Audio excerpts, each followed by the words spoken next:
Peut-être que certains d'entre vous ont un téléphone Android. Dans ce téléphone, il y a forcément Google Photos. Eh bien, embarqué dans Google Photos, il y a une IA de retouche photo. Vous savez, c'est cette IA qui permet de virer les touristes qui s'incrustent sur toutes vos plus belles photos de vacances. Cette IA, vous imaginez bien que Google n'a aucune envie que Apple puisse la réutiliser dans son iPhone. D'ailleurs, ils ont envie que personne puisse la réutiliser, parce que sinon, ils l'auraient publiée en open source. Pourtant, la personne que je reçois aujourd'hui a justement réussi à extraire l'IA de Google Photos pour la réutiliser.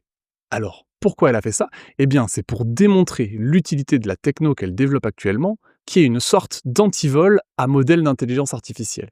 Avec ça, elle rend quasi impossible l'accès à un modèle d'IA embarqué dans un téléphone. Je vous en dis pas plus, je vous laisse découvrir ça dans l'épisode. Vous allez voir, c'est assez pointu et moi, ça m'a complètement bluffé.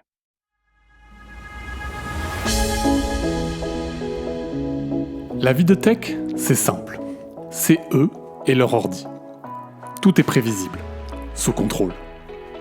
Non, ça, c'est ce qu'ils voudraient qu'on croie. Parce que la réalité, personne n'ose nous la raconter. Enfin, jusqu'à aujourd'hui. Dans Tronche de Tech, on va leur tirer les vers du nez. On va leur faire raconter leurs meilleures anecdotes. Les nuits où tout part en sucette et les bugs que personne ne comprend. Et puis, s'ils sont sympas, on les laissera peut-être se vanter de quelques réussites. Je m'appelle Mathieu Sanchez, je suis le CTO d'Akazi et je vous souhaite une excellente écoute.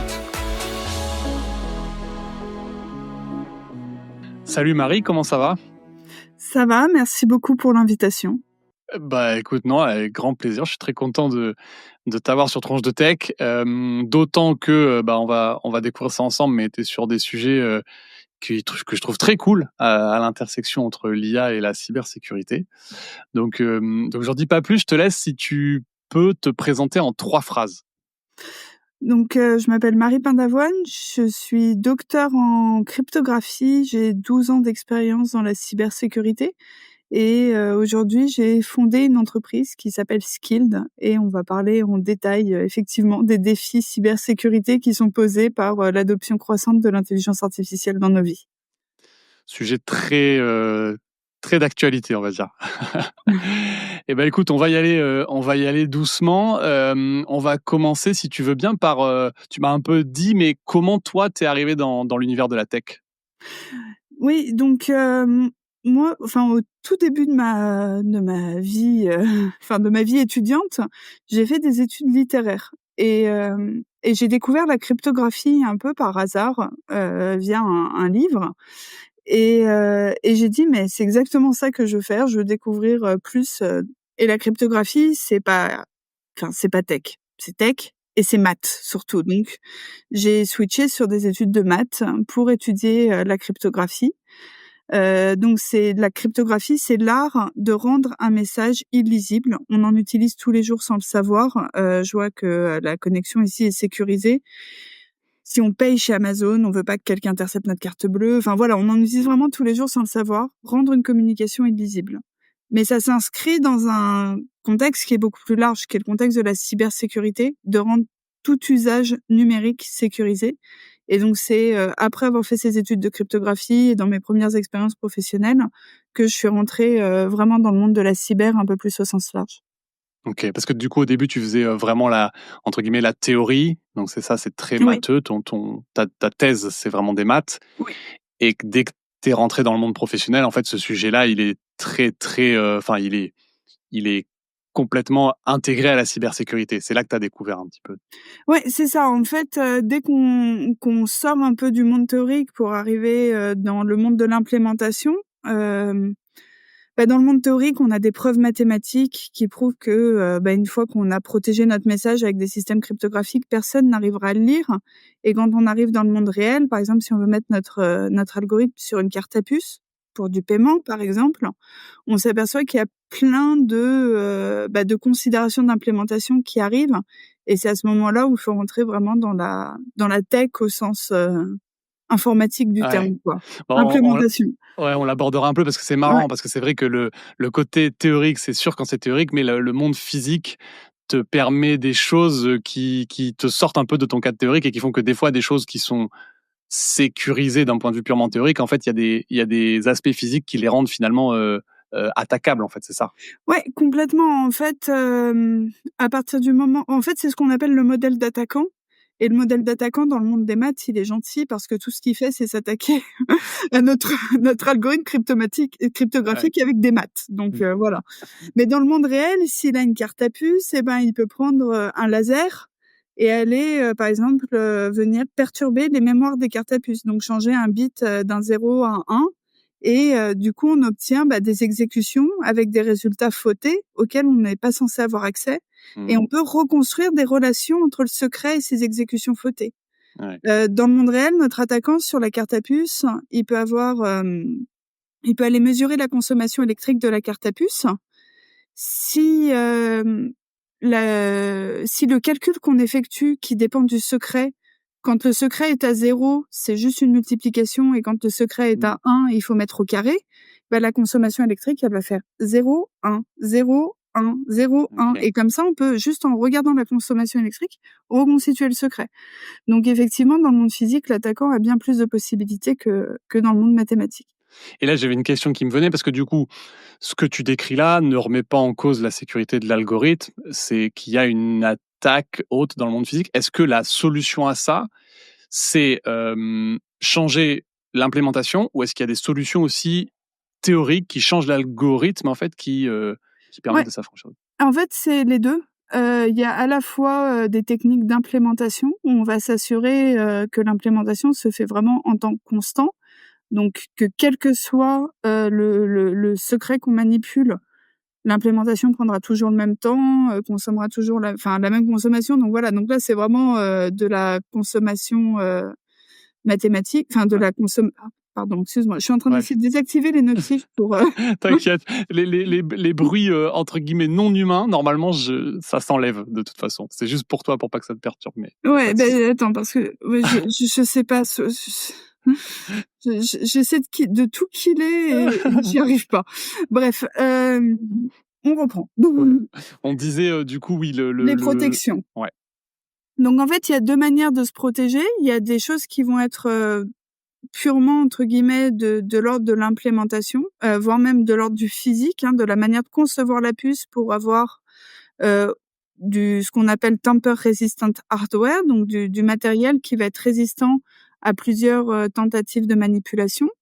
Il y a des, contre-mesures de l'ordre informatique, donc au moment de l'implémentation, s'assurer qu'on va implémenter en temps constant, nos algorithmes pour qu'ils prennent toujours le même temps d'exécution et qu'un attaquant puisse pas apprendre, du temps d'exécution. Mmh, donc là, il Ou mesure, mais la mesure ne lui donne aucune information. Le voilà, premier c'est truc que tu disais, c'est il peut pas mesurer. Ça, c'est il mesure, mais ça lui donne aucune information. C'est voilà et après il y a des techniques mathématiques, c'est-à-dire qu'on va venir masquer des variables avec, des maths pour que, même si on récupère, bah, des relations mathématiques entre les variables, bah, tout ce qu'on va obtenir, c'est, des résultats qui retombent sur des variables masquées. Donc là, c'est vraiment des contre-mesures OK. mathématiques.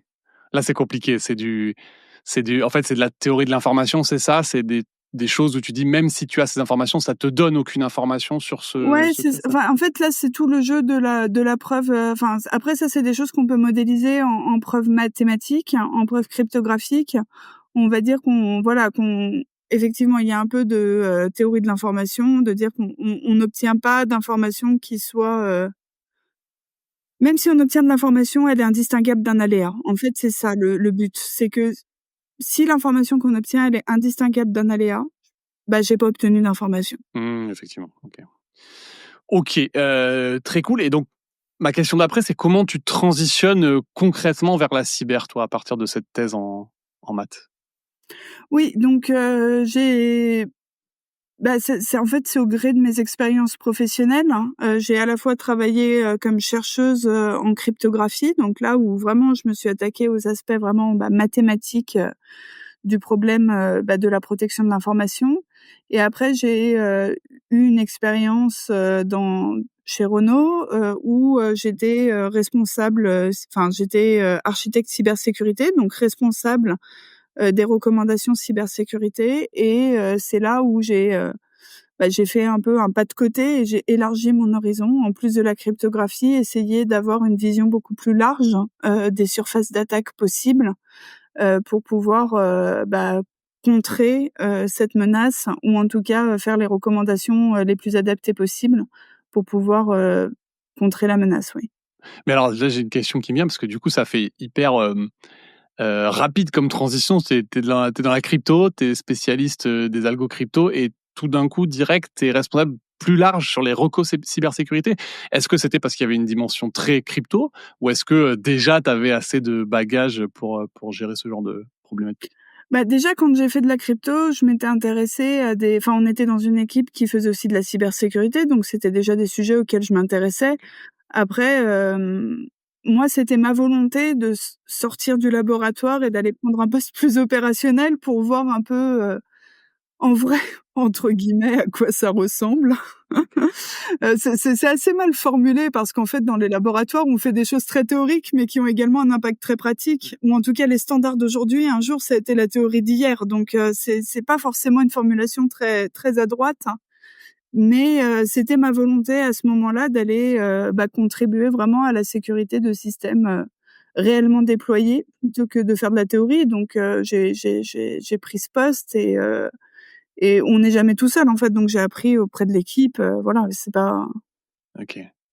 Et est-ce que du coup, donc tu as dû, quand qui dit cybersécurité dit aussi, hacker, enfin en gros cybersécurité offensive. C'est quoi le meilleur truc que tu as hacké? alors, moi, j'ai beaucoup fait de cybersécurité défensive, hein. OK, Pas beaucoup d'offensif, en tout cas pas de manière, professionnelle. Après, c'est sûr que je me suis amusée, à hacker, des petits systèmes. Donc, par exemple, des jeux, sur sur, ordinateur, vous connaissez tous le principe, les jeux où il faut attendre, un certain nombre de minutes ou d'heures pour ramasser des ressources et puis au bout d'un moment, on peut pas, avancer si on n'a pas attendu, 392 heures et on n'a pas toujours envie d'attendre 392 heures. Donc j'avais, scripté ça pour pouvoir le faire de manière un peu automatique. Voilà, c'est intéressant de voir, la partie donc c'est là où je suis un peu rentrée dans la partie offensive. ouais, C'est intéressant de voir cette partie offensive parce que ça te permet de voir, comment l'attaquant réfléchit et d'ailleurs quand j'ai créé la boîte, ça a été la première étape. Donc OK, nous, on veut récupérer des systèmes enfin protéger des systèmes d'intelligence artificielle et donc la 1re chose que j'ai fait, c'est aller récupérer ces algorithmes. Donc on a fait une étude, sur des applications mobiles pour voir comment les algorithmes d'intelligence artificielle qui étaient déployés dans ces applications étaient récupérables. Mais c'est OK. loin d'être voilà, l'offensif est loin d'être ma spécialité. Mais du coup, tu m'avais dit, que vous aviez quand même réussi là avec ton équipe à extraire, une IA de Google, c'est ça de C'est ça. Donc, en fait, quand on pense IA, déjà, pour poser un peu le contexte, aujourd'hui, quand on dit IA, tout le monde pense ChatGPT. ChatGPT, j'écris sur mon ordinateur, c'est envoyé sur enfin, la requête est envoyée sur un serveur, elle est traitée sur le serveur et la réponse revient sur mon ordi. Mais de plus en plus, on a des algorithmes qui sont déployés directement dans nos téléphones portables, dans nos ordinateurs, dans des objets connectés.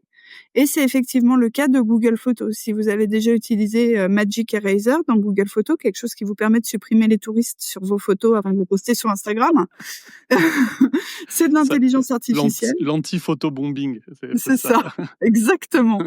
C'est de l'intelligence artificielle. C'est, entièrement local sur votre téléphone. À ce OK, moment-là, vous n'envoyez pas votre photo sur un serveur Google. Il y a plein d'autres moments où vous le faites, mais pas pour ça. Et comme l'algorithme est sur le téléphone, il est quelque part dans le logiciel compilé, et ben, c'est possible d'aller l'extraire et donc, de récupérer cet algorithme et c'est possible parce que, l'intelligence artificielle, c'est des systèmes informatiques qui ne sont pas entre guillemets enfin qui sont assez spécifiques, qui ne sont pas déployés comme des systèmes classiques et voilà, le but de cet exploit, c'était pas de dire que Google est mauvais en sécurité, c'est faux, mais c'était plutôt de montrer que les outils de cybersécurité classiques ne sont pas adaptés aux algorithmes d'intelligence artificielle. ah OK, on va y venir. Je vais rester un peu sur, juste sur l'histoire de Google parce que du coup, donc vous extrayez ce modèle d'IA et après vous faites quoi? Vous faites une, ce qu'on appelle une responsible Oui. disclosure à Google. En fait, ça fait partie du programme de Oui, alors tout à fait. Il faut savoir que la rétro-ingénierie, c'est une activité, qui est autorisée qu'à des fins de recherche. OK. Donc là, c'est, dans notre cadre de démontrer les limites, enfin d'aller explorer les limites de la protection classique, logiciel classique pour les algos d'intelligence artificielle. Et donc ça s'accompagne d'une responsible disclosure. On va voir les entreprises et on leur dit vous avez cette vulnérabilité-là et nous comptons la publier à telle date. Et c'est qu'une fois qu'on a le feu vert de l'entreprise concernée, qu'on peut effectivement aller publier l'article concerné. OK. Parce que l'enjeu, c'est quoi? L'enjeu finalement là pour eux, c'est que tu vas, est-ce que c'est que tu vas comprendre comment fonctionne leur IA ou c'est que tu vas potentiellement dupliquer leur IA et la mettre dans, je sais pas, les outils Apple, je dis n'importe quoi, tu vois?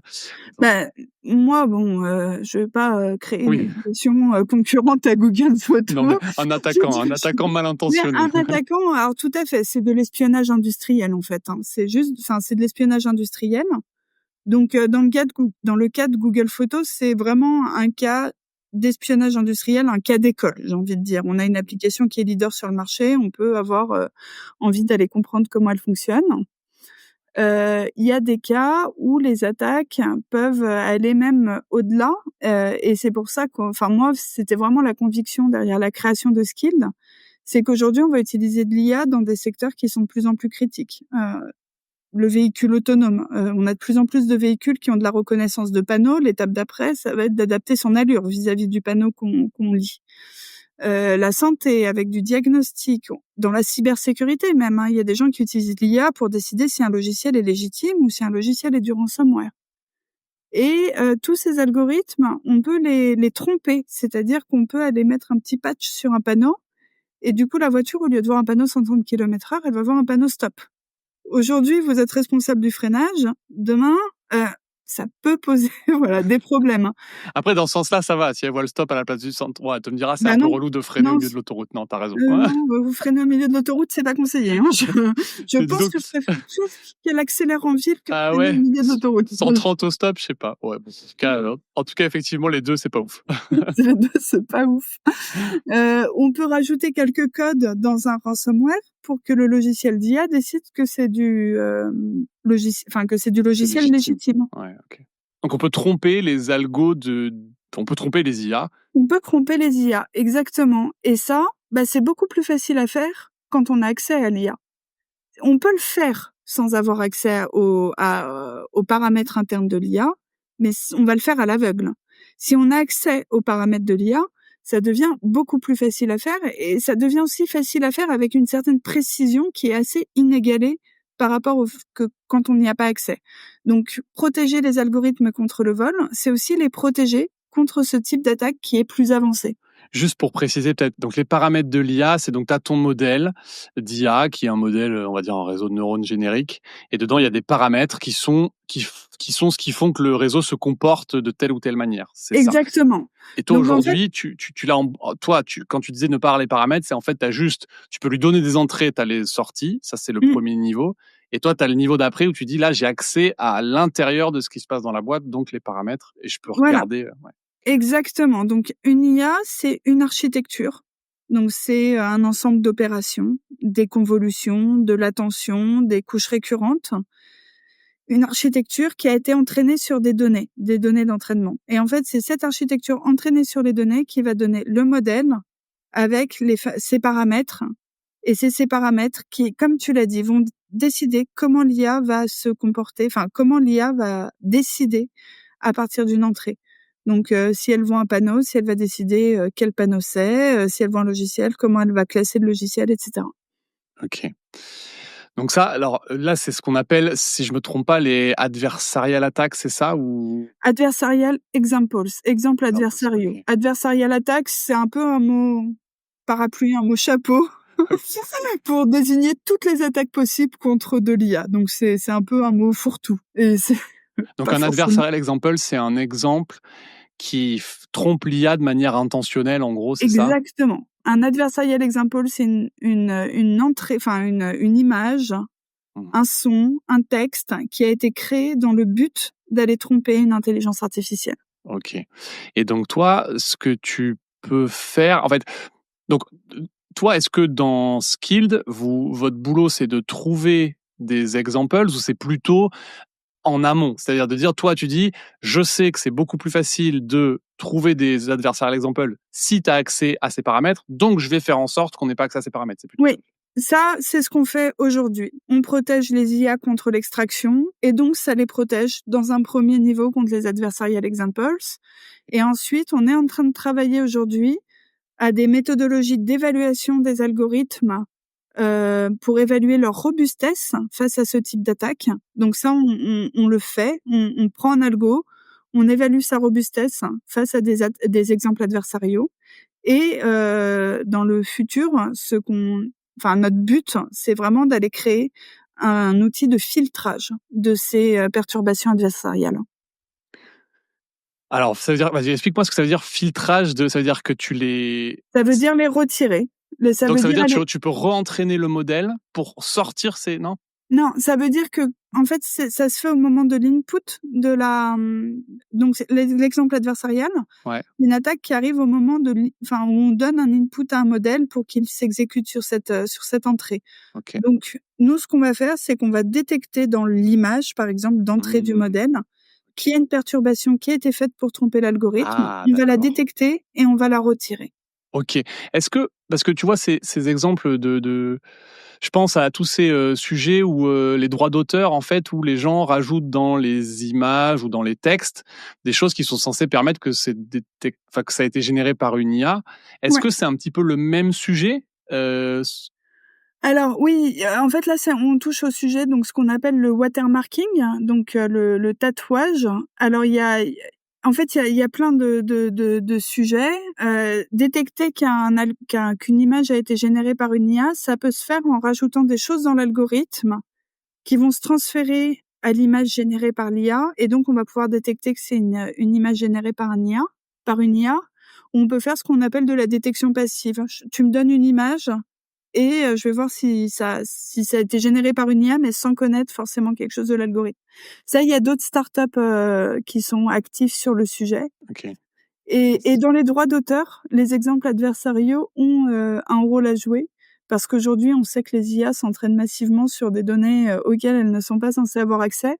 Et on pourrait imaginer aller mettre des exemples adversariaux dans des musiques sous copyright, dans Ouais. des images sous copyright qui sont Ouais. uploadées sur Internet, pour qu'on ne puisse pas entraîner un modèle à partir de ces données-là.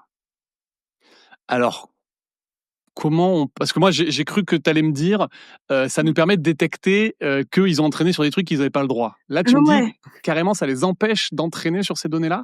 Ouais, il y a des perturbations qu'on peut rajouter dans des images pour que, comme l'IA, ne sait plus lire entre guillemets Ouais. ces images-là, et ben elle peut pas s'entraîner dessus. Parce que c'est plutôt qu'elle va tellement perturber, ça va tellement perturber le truc global qu'en fait, si elle est entraînée dessus, elle fait n'importe quoi, c'est ça? Ouais, c'est ça. Ok. Ah Et ouais, alors, hyper c'est intéressant. aussi un sujet de recherche. À partir d'une image et d'un modèle, aller déterminer si le modèle a été entraîné sur l'image. Ok. Mais tout ça, c'est des sujets de recherche. En ce moment, c'est de la recherche qui est en ébullition Ouais. aujourd'hui, Ouais. parce que tout va très vite. Il y a énormément de questions ouvertes et il y a les meilleurs cerveaux de la planète qui se penchent dessus. Et c'est ce que je disais tout à l'heure.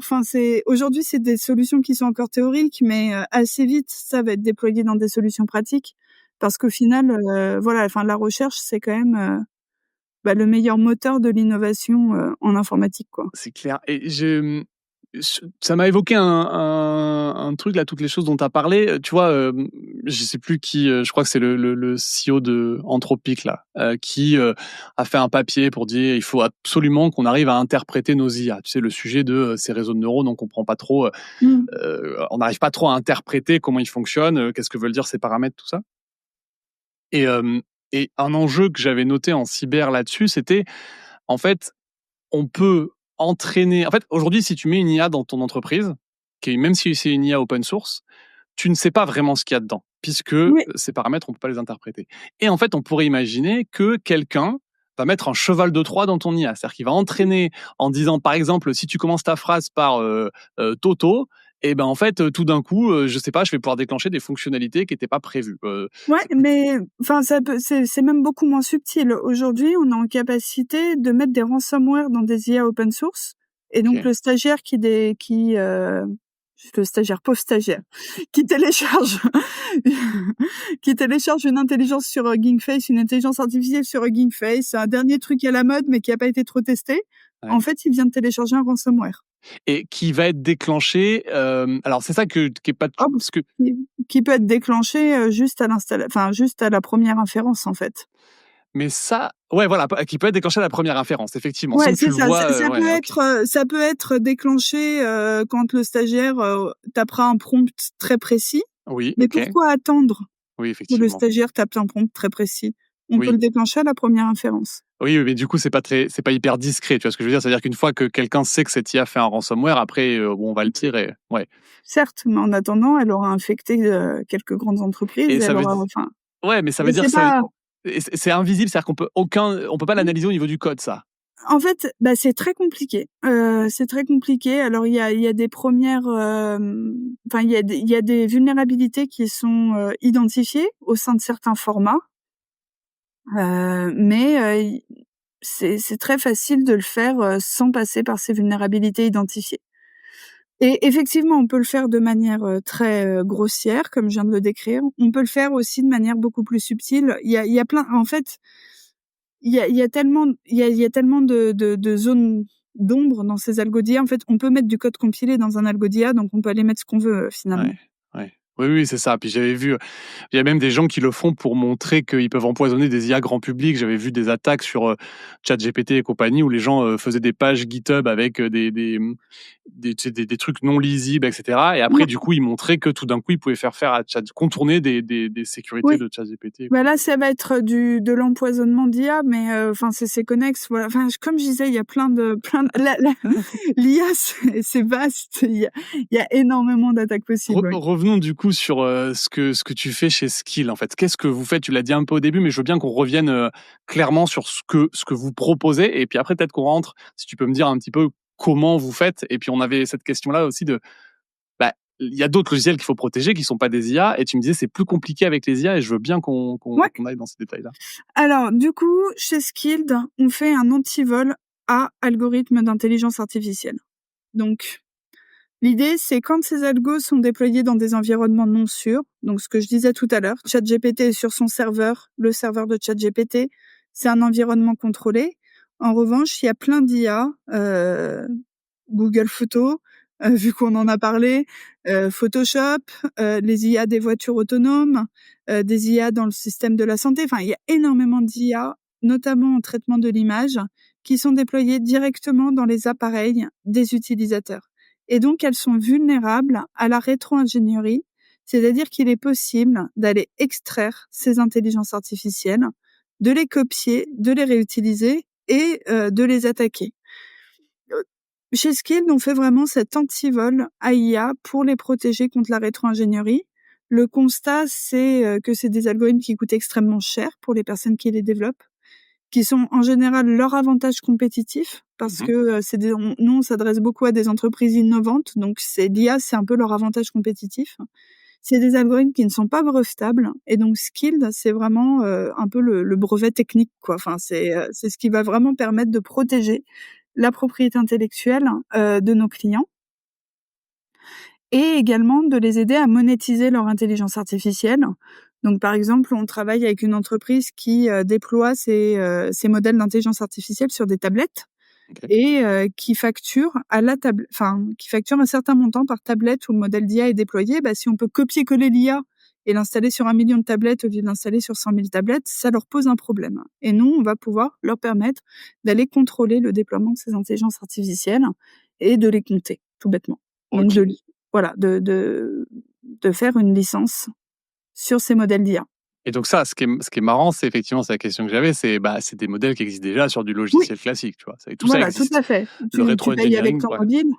Ouais, ouais, Voilà, voilà, tu joues à des jeux vidéo, on en parlait tout à l'heure. ouais, Voilà, exactement. des industries où le code est extrêmement protégé et les jeux vidéo, c'est loin d'être anecdotique, hein. C'est je pense une des Oui, industries oui. cibles, enfin paiement mobile, c'est des industries où le code est extrêmement Le protégé le parce le que c'est jeu des industries très Le jeu compétitive. vidéo, juste, il y a je sais plus comment ça s'appelle, donc il y a cette notion de DRM qui sont ces trucs qui protègent, là, si je dis pas de bêtises. Et dans le jeu vidéo, il y a une espèce de course folle. Et je crois que les derniers jeux vidéo, à chaque fois, il y a des gens qui essayent de les craquer, de craquer les jeux, donc de les rendre dispo à Ouais. tout le monde et d'enlever ces DRM. Et je crois qu'à un moment, normalement, c'est en 24 heures quasiment que les jeux sont contournés.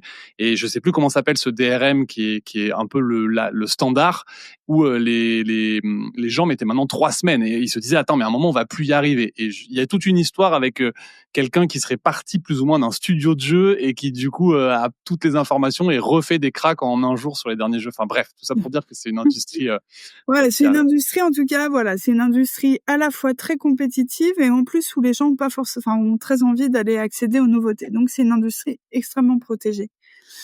Et pourquoi l'IA c'est différent? Pourquoi on peut pas utiliser les algos classiques, la protection classique pour les algorithmes d'IA? Pour plusieurs raisons. C'est que déjà, on a des accélérateurs matériels quand on parle d'IA. On a des GPU en général. Les GPU, c'est voire des puces encore plus spécialisées comme les NPU, les TPU, donc Graphical Processing Unit, Tensor Processing Unit, Neural Processing Unit. C'est des processeurs, des puces de calcul qui savent faire très bien certaines opérations très vite. Moi, j'appelle ça des Formule 1. Une Formule 1, ça sait très bien tourner autour de son circuit. En ville, c'est pas beaucoup mieux qu'une Twingo, quoi. Enfin, les soyons créneaux, c'est pas ouf, ouais. Et donc du coup, il faut que les protections conservent les structures des calculs parce que il faut qu'on reste efficace. Il faut qu'on continue à être compatible avec ces puces-là pour des raisons d'efficacité, tout bêtement, hein. Si on s'embête à aller exécuter les algos sur ces puces-là, à concevoir du matériel spécialement pour l'IA, c'est parce qu'on en a besoin pour des raisons de performance. Et d'ailleurs, c'est la première question qu'on me pose, hein. Est-ce que votre sécurité casse les performances de l'intelligence Bien sûr. artificielle? Ok. On me pose cette question avant de me poser la question si ma sécurité est sécurisée, d'ailleurs. Voilà, donc voilà, donc il faut avoir des structures des mécanismes de protection qui gardent la structure des algorithmes pour être compatibles avec ces accélérateurs matériels. Ok. Ok, et donc là, du coup, donc ça je comprends, mais tu vois, aujourd'hui, comment finalement, je sais pas très bien comment ça fonctionne la protection, tu vois, par exemple la protection contre le reverse engineering. Je veux dire, finalement, on va cacher le code, c'est ce qu'on appelle du code obfuscation, on va le rendre plus compliqué pour que ça soit plus difficile de comprendre et de sortir un petit peu peut-être la substance d'un algorithme ou d'un logiciel. C'est ça. Dans l'IA, on peut pas faire ça, c'est ça? Non, parce qu'en général, Tu l'IA, veux... c'est stocké sous forme de fichier. Le modèle est stocké sous forme de fichier. Et donc déjà, on peut obfusquer le code autour du fichier, on peut faire plein de choses, mais le fichier, il est là. Ok. Donc il faut protéger le fichier. Donc la technique vraiment classique, et on y revient, hein, c'est la passion de mes débuts, c'est le chiffrement, la Ouais. cryptographie. Ouais. On pourrait chiffrer ce fichier pour qu'il ne soit pas accessible pour un attaquant. Mais il y a un moment, il va falloir exécuter l'algorithme et donc déchiffrer le fichier. Ok. Et là, un attaquant peut aller arrêter l'exécution du programme au moment où le programme, de manière tout à fait légitime, dit déchiffre ce fichier parce que là j'en ai besoin. On attend l'inférence. Mhm. On arrête l'exécution du programme à ce moment-là et on dit au programme écoute, au lieu d'exécuter le modèle, tu me renvoies le fichier. Ça serait sympa. Et c'est là où on peut récupérer le fichier avec l'ensemble des paramètres du code de l'IA. Et donc, l'obfuscation n'est pas adaptée, le chiffrement non plus. Et donc, qu'est-ce qu'on fait? Ouais, et donc, qu'est-ce Voilà. qu'on fait?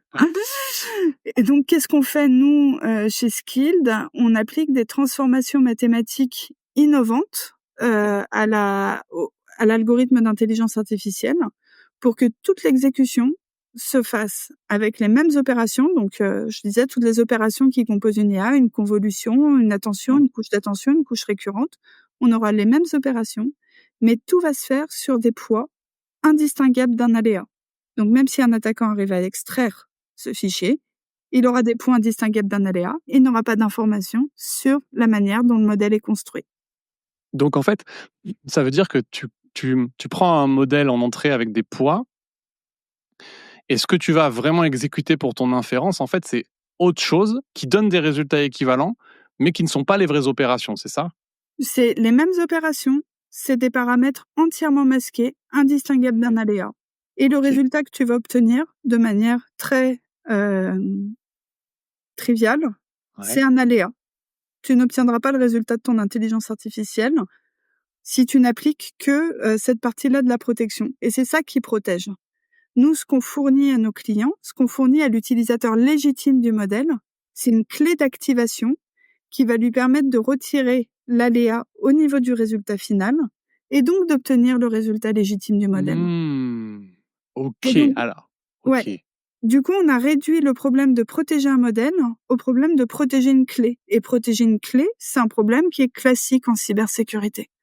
D'accord, OK. Alors attends, j'essaye de est-ce que tu vas me dire si je comprends bien, mais donc tu est-ce que c'est une surcouche où tu viens rajouter du bruit sur le résultat ou c'est avant ça, en fait? Non, c'est avant ça. OK, On entraîne le modèle pour obtenir le modèle qu'on veut déployer. Nous, on fournit un SDK de protection, donc c'est vraiment la moulinette qui va transformer ce modèle en un modèle avec des poids aléatoires. OK. Donc le vrai modèle n'est jamais sur Et la voilà, le machine. vrai OK. modèle n'est jamais sur le device. On D'accord, envoie OK. ce modèle avec les poids aléatoires sur le device. OK. Ah ouais, d'accord. Ah oui, c'est OK.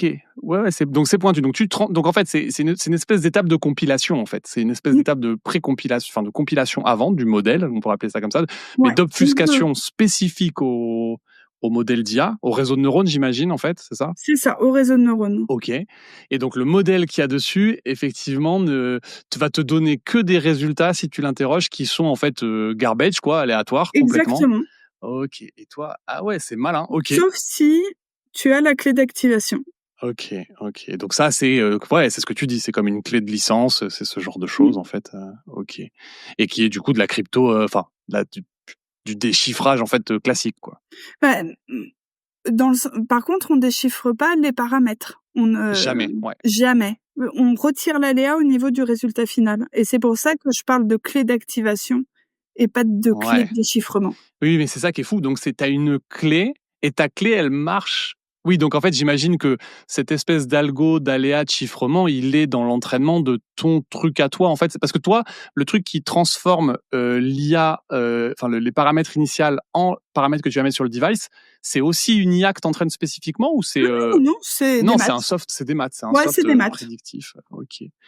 OK, incroyable, et c'est un truc, c'est quoi? C'est un truc, que vous avez développé vous avec, propriété intellectuelle à vous? Enfin, je veux dire, vous avez, C'est ça. Donc c'est de la propriété intellectuelle, interne à l'entreprise, qu'on a développée en partenariat avec l'INRIA, donc le plus grand centre, de recherche en informatique en France, voilà, qui a soutenu le projet vraiment à ses tout débuts. OK. Ouais, c'est trop bien. Je suis, ouais, tu vois, je suis très curieux des détails, mathématiques derrière et tout, donc je sais pas si on va peut-être pas rentrer dans ce sujet parce que je Non. pense que c'est hyper complexe, et en plus, c'est de la À 3 heures et un tableau blanc. mais non, non, mais c'est OK, et c'est donc effectivement, et cette technique-là, adresse, tous les problèmes que tu as mentionnés, c'est-à-dire les problèmes de propriété intellectuelle de l'IA, les problèmes de licensing, donc de Mmh. monétisation, et est-ce et le quel rap ah oui, et les attaques adversariales, puisque enfin En les partie, exemples en parce partie, que parce que tu les voilà. tu rends plus compliqué l'exploitation, c'est-à-dire que les gens, ils peuvent juste l'exploiter en mode, boîte noire, c'est-à-dire avec, Exactement. On n'a plus accès aux paramètres du modèle.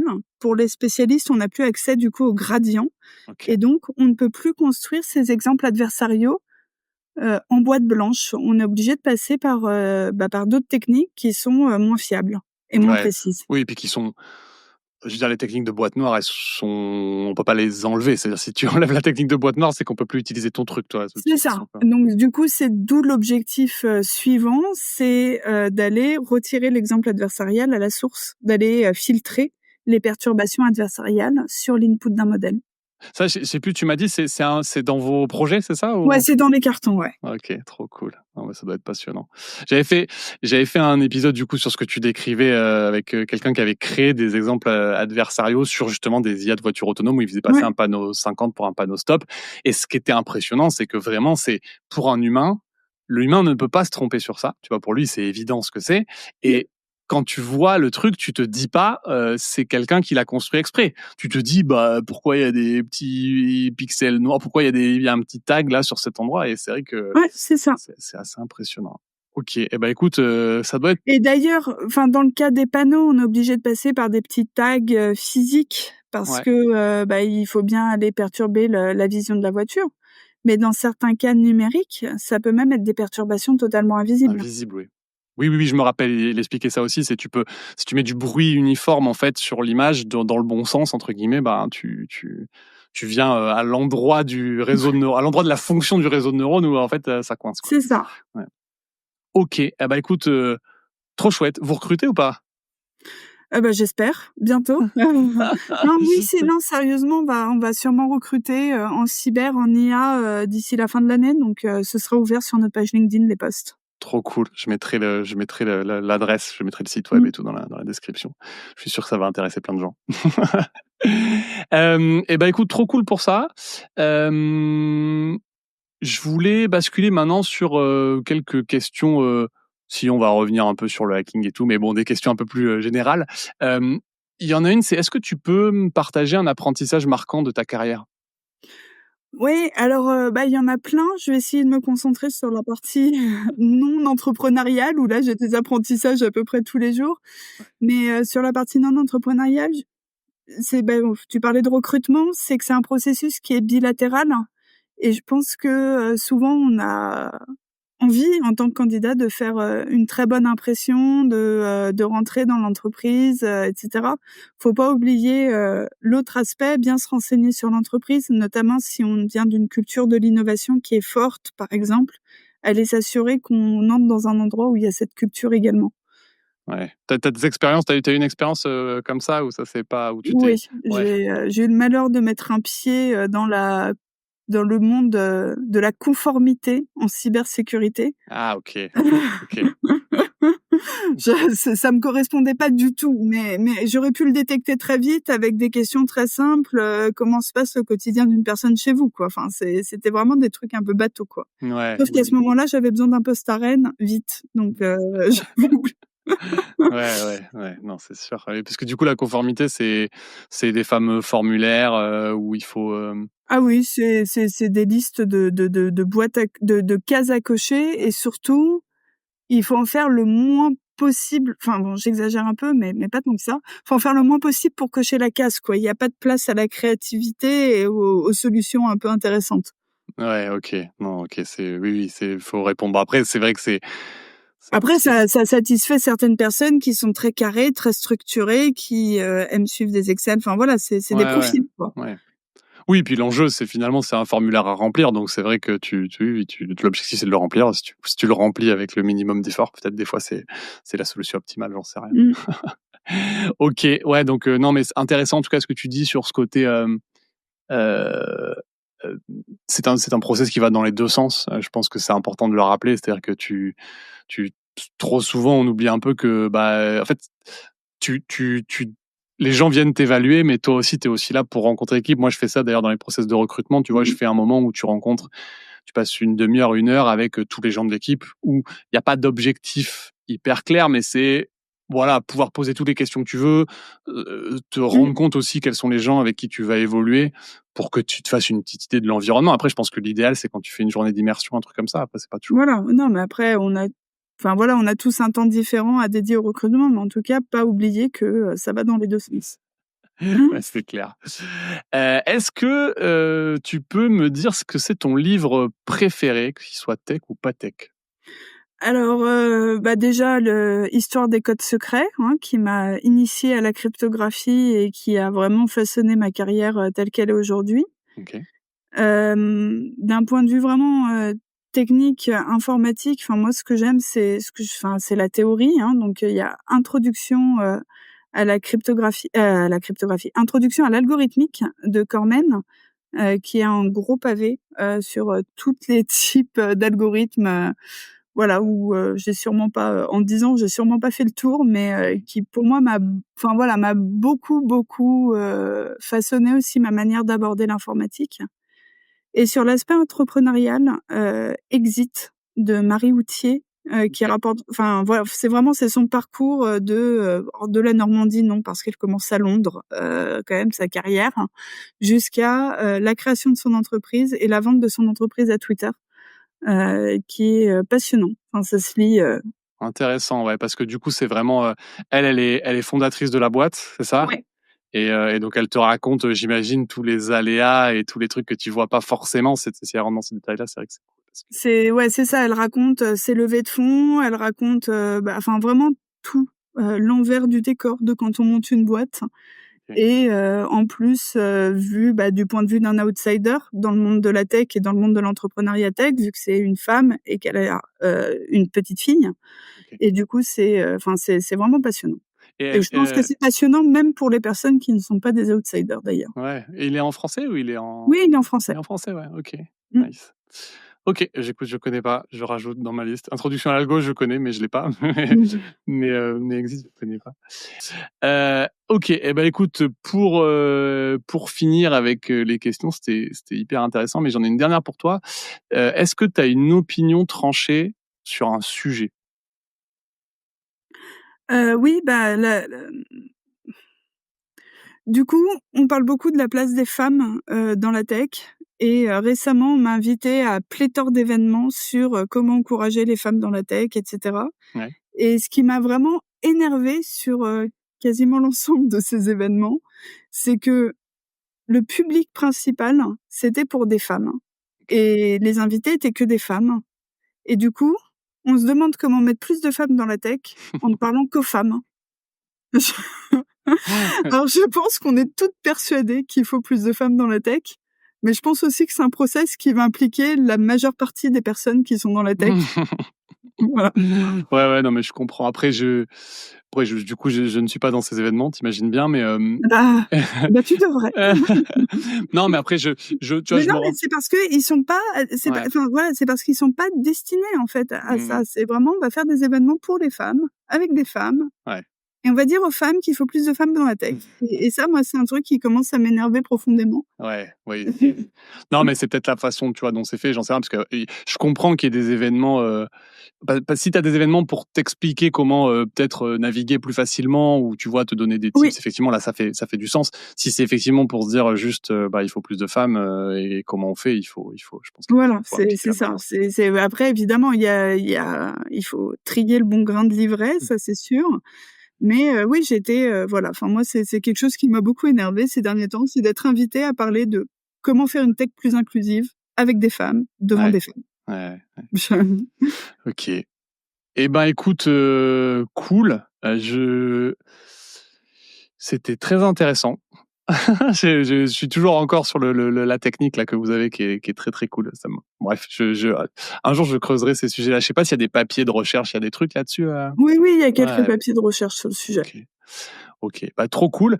Est-ce que je peux te laisser un mot de la fin? Oui et ben, je voulais dire à toutes les personnes qui veulent se lancer dans l'entrepreneuriat que, il faut se lancer en fait.